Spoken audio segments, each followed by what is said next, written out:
You're lying in bed, trying to sleep, and suddenly your mind replays something that happened earlier.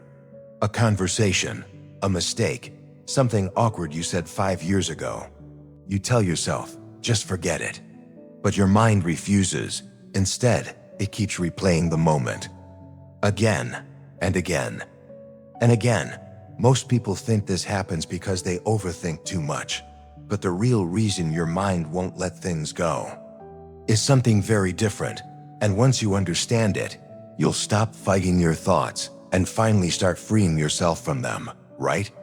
Let's talk about something almost everyone experiences, but very few people actually understand. Most of you have experienced this. You are going about your day normally, and then suddenly something small triggers a memory.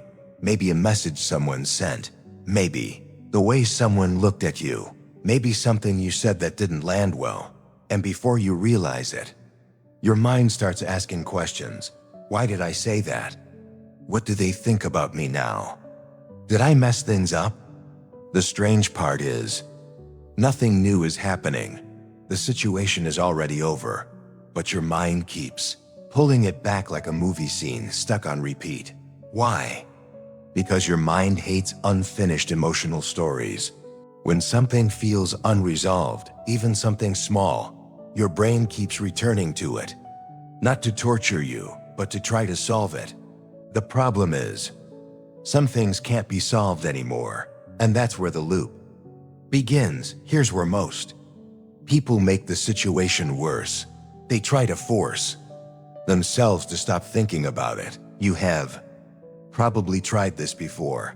You tell yourself, stop thinking about it, just move on. But the moment you try to push the thought away, it comes back even stronger, right? That's because your mind doesn't respond well to suppression. Imagine someone telling you, don't think about a pink elephant.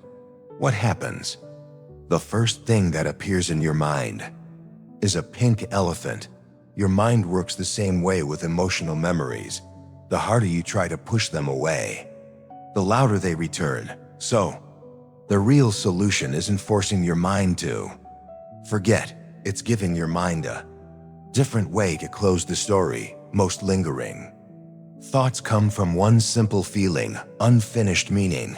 Your mind is trying to answer questions like, what does this mean about me? Did I fail? Did I lose someone's respect? Until your mind finds an explanation. It keeps searching. That's why certain memories stay longer than others. Embarrassing moments, arguments, regrets. They leave your mind with a feeling of incomplete understanding, and your mind keeps returning, trying to resolve it. But here's the shift that changes everything.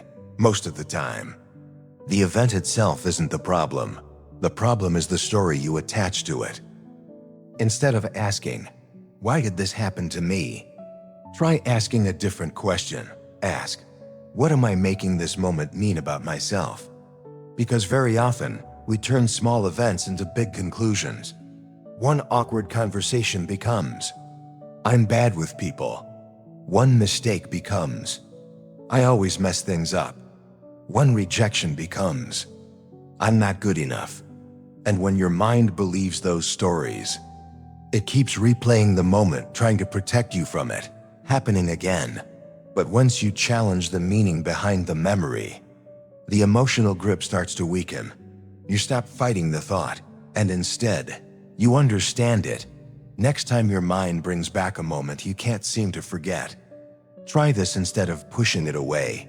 Pause for a second and ask yourself, what story am I telling myself about this moment? Not the event itself, the meaning you've attached to it. Then ask a second question. Is this the only possible explanation? Most of the time, it is not. And the moment your mind sees another interpretation, the emotional loop starts to loosen. Not because the memory disappears, but because it no longer defines you. Here's something most people eventually realize.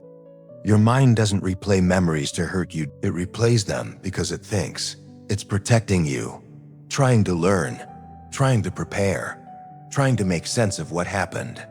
But once you understand that, You stop fighting your thoughts, and when you stop fighting them, they slowly lose their power over you. Because sometimes, the real freedom isn't forgetting what happened. It's simply changing the meaning you gave it. If this is something you've experienced, I'm curious, do you think overthinking helps you understand things better? Or does it usually make things worse? Let me know below. And if you enjoy exploring the psychology behind everyday struggles, subscribe, because we're going deeper into the patterns that quietly shape our lives.